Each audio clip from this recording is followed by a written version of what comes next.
expresar la profunda alegría que me da volver a Soriano una vez más en este día caluroso, pero lleno de afecto, y son múltiples los motivos.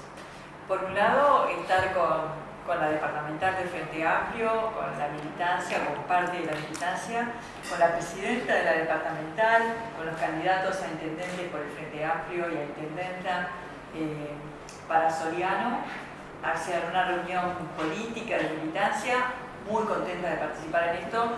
Y segundo gran motivo, vengo a una gran movida cultural que hace años que se viene desarrollando en este departamento, iniciada desde hace algunos años por gente vinculada a la cultura, audaz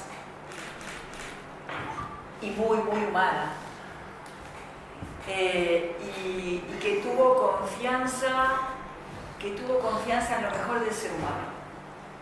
Y así fue que esta movida que Jazz a la calle se ha ido desarrollando desde un punto de vista profundamente humano, con características pedagógicas, porque hay toda una parte de enseñanza del jazz, de estudio, de escucha activa y compartida, también el traer referentes, el tema del hospedaje. Me parece que es un fenómeno cultural maravilloso que se da en Uruguay y que además de alguna manera nos muestra a Soriano, pero a todos los uruguayos y las uruguayas, cómo cuando hay una oportunidad,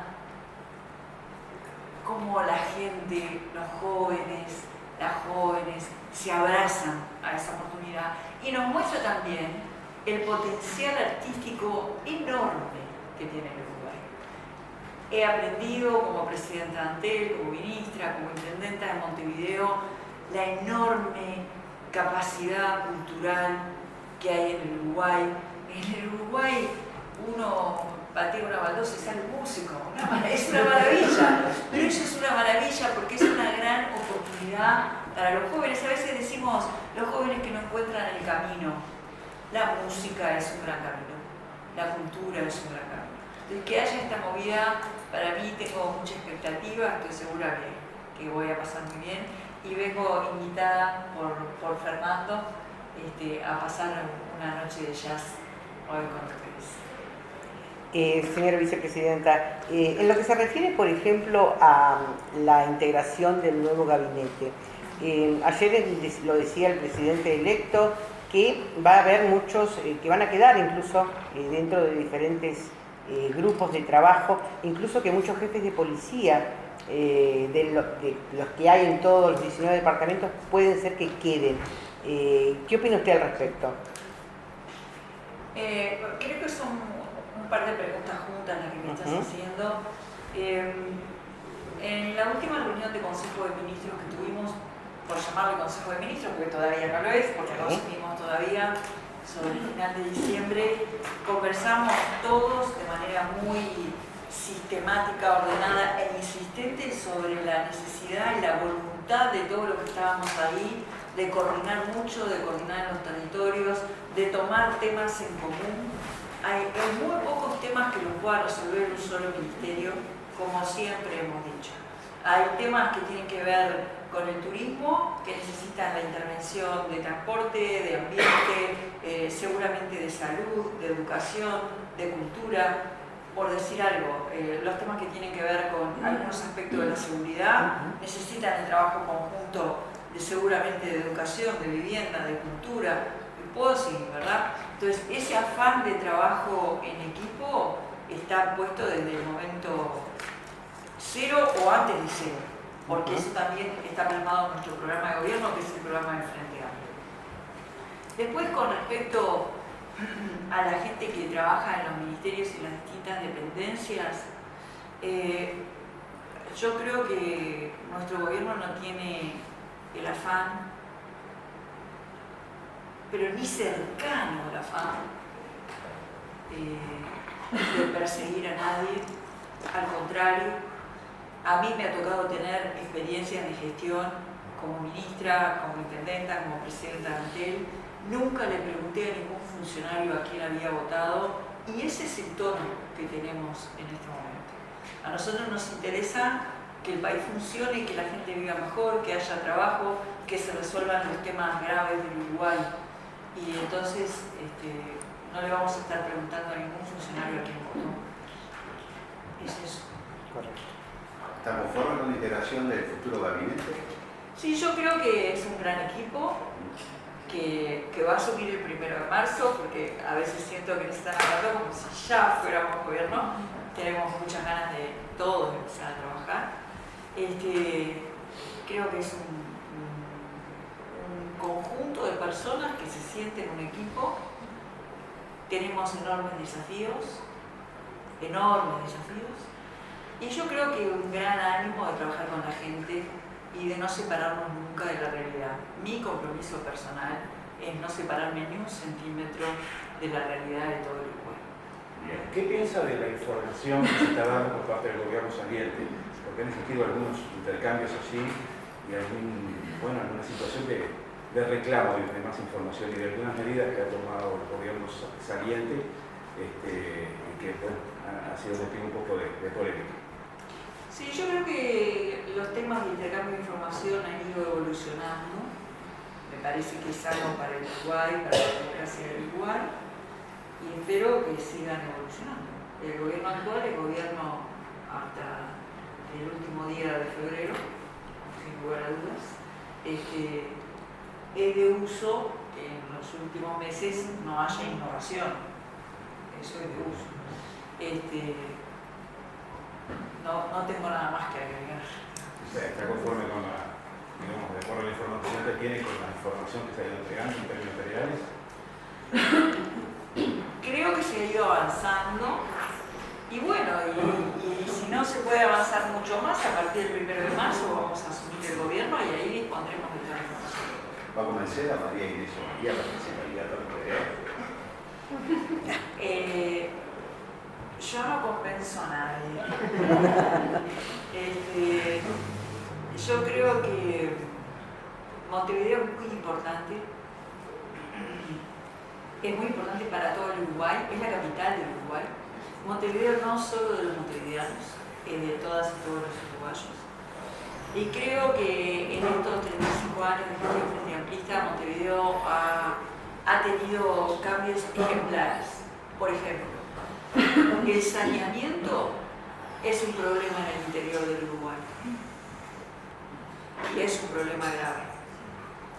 El saneamiento es una de las principales. Si yo tuviera que decir cuál es el principal problema de salud que tiene el Uruguay, diría el saneamiento. Sin embargo, 35 años de gestión frente amplista de Montevideo demostraron cómo sistemáticamente, gestión tras gestión, a través de los préstamos del BID, Montevideo fue avanzando en el saneamiento, que es algo que en principio no paga políticamente porque no se ve, porque los caños van enterrados. Sin embargo, Montevideo nunca se detuvo y hoy es la ciudad más saneada de América Latina. ¿Tiene desafíos? Claro que tiene desafíos. Pero si pudo en estos 35 años lograr lo que logró, estoy segura que ahora, en pleno cambio climático, en el próximo plan de saneamiento 7, que es el que va a venir, se van a poder poner sobre la mesa cosas que la Intendencia de Montevideo ya tiene calculadas y pensadas para evitar determinadas inundaciones y cosas que ya estuvimos haciendo. Sobre eso Montevideo tiene mucho para compartir con el interior, porque el cambio climático tampoco perdona localidades, o no se pasó inundando todo el Uruguay durante el año que pasó. Entonces hay mucho que entre todos tenemos que aprender. En Ciudad de Capitales sin planta de tratamiento, con fragmentos, por ejemplo. O centros poblados a la vera de arroyos. Entonces hay determinadas intervenciones de corte urbano que hay que hacer en el medio de los campos, donde hay centros poblados. Hay intervenciones que tienen que ser cuidadosas desde el punto de vista ambiental y que tienen que ver con los cursos de riachuelos y de arroyos. Montevideo ha hecho eso. Y en la última gestión hicimos eso. O sea, con mucha experiencia técnica se trabajó, por ejemplo, en algunos arroyos para derivar cuidadosamente el curso y un montón de casas dejaron de inundarse. Entonces, creo que hay mucho para compartir. Usted había hablado recién de no innovar y sin embargo el presidente de la calle dijo que antes de irse él iba a dejar en marcha ya la licitación para Arasatí. En estas últimas horas hubo algunas reuniones respecto con algunos cambios, algunas propuestas que se habrían modificado y que se le entregaron a Sánchez y al doctor Díaz. ¿Qué tiene conocimiento respecto a eso? ¿Va a haber una respuesta antes? Los tiempos son muy cortos. ¿Cómo lo va a tomar el gobierno entrante a esta situación? Ayer hubieron declaraciones de Alejandro Sánchez que creo que fueron muy claras, en el sentido de que se va a estudiar técnicamente la contrapropuesta que está sobre la mesa. Sigo pensando que lo que es, digamos, de buenos modos en un régimen democrático es que en el último mes no es bastante de cajón. Por eso no lo voté. Para usted no debería la calle firmar la licitación. Y no, la verdad no. Usted habló hace un ratito, recién mencionó lo del tema del cambio climático. Cambio climático que ya lo estamos sintiendo en todo el litoral o en gran parte del país por la sequía. Incluso ahora ya están anunciando que comienzan a tomar las reservas de agua de Paso Severino. Sí. Es uno de los temas que van a tener que meterle diente, por decirlo de alguna manera, en forma inmediata, porque no hay marcha atrás ahí, ¿no? Claro que no. Totalmente de acuerdo. Sabe que no solo el cambio climático, que no perdona ningún territorio, pero no nos afecta a todos por igual. No. Entonces nosotros tenemos que ver a quiénes afecta más y actuar lo más rápidamente y en conjunto. Por eso no es un solo ministerio, son muchos ministerios que tienen que actuar. Y también nosotros no ser protagonistas del cambio climático. Porque el cambio climático no surge porque al planeta se le ocurrió, surge por acciones de la humanidad sobre el planeta, vinculadas con el manejo de la energía, vinculadas con el manejo de la química, vinculadas con el poco cuidado de las costas, del agua, del aire. Entonces, una de las cosas que nosotros creo que tenemos que hacer es también cuidar a nuestro país. Nosotros tenemos que tener acciones para mitigar los efectos del cambio climático, actuando sobre los más débiles, ¿verdad? Las personas que están más frágiles, mitigar el daño, pero nosotros no generar daño. Y ahí creo que hay toda un área que tiene que ver con costas, con calidad del agua, con calidad del aire, ¿verdad? Que tenemos que hacerlo bien. ¿Esto quiere decir que no haya más desarrollo en Uruguay, que nos quedemos quietos y no toquemos nada? No. Quiere decir, desde mi humilde punto de vista, hacer las cosas bien. Uruguay tiene capacidad o soporta una cuarta planta de celulosa que se ha manejado por allí. Hay que estudiarlo. Hay que estudiarlo bien. Pero no se puede salir a decir ni que sí ni que no. En el territorio uno no puede decir de entrada esto se hace, esto no se hace. Hay que ver cómo se hace y qué consecuencias tiene. Y qué consecuencias tiene no solo para esta generación, sino para las generaciones que vendrán. Porque nosotros vamos a tener a nuestros hijos acá, a nuestros nietos acá, queremos que vivan acá. Entonces, yo creo que en los temas de ambiente, todos ellos, del cuidado del cambio climático, lo que menos necesitan es talenteo. Se necesita estudio y mucha comunicación, ¿verdad? Mucha participación, mucha comunicación. La academia tiene que estar involucrada, tenemos que escuchar expertos, tenemos que comunicar. Y la gente tiene que tener información, tiene que saber qué está pensando nuestro gobierno. Eso es lo que humildemente pienso. Sobre el tema cambio climático de las acciones. Nosotros tenemos acá un problema con el Río Negro, ¿verdad? Es el tema de las cianobacterias. De las cianobacterias, sí, las algas. Claro, en el 2019 fue cuando se explotó realmente el tema porque se trasladó a las costas de la Río de la Plata, llegó a etc. Ahí se hizo un estudio académico del 2020 donde dentro de las conclusiones era que había que actuar drásticamente en las cuencas del Río Negro por los altos aportes de nutrientes, de nitrógeno, de fósforo y obviamente otros, un combo que hay, y se habló de que por ejemplo había que entrar a legislar para prohibir determinados productos que se usan en el campo, ¿no? Que van a parar después por decantación al Río Negro. Sí, no se ha hecho mucho en ese sentido. ¿Usted piensa que en este próximo periodo legislativo habría que actuar más drásticamente en ese tema? Y se agregó una planta ciclosa aguas arriba. Sí, claro, pero eso después vino después. Sí, eso vino después. Son cuestiones, incluso cuando la planta de celulosa se iba a instalar, se hicieron los estudios de línea de base en aquel momento y ya daba que el Río Negro estaba muy contaminado, ¿no? Varias cosas.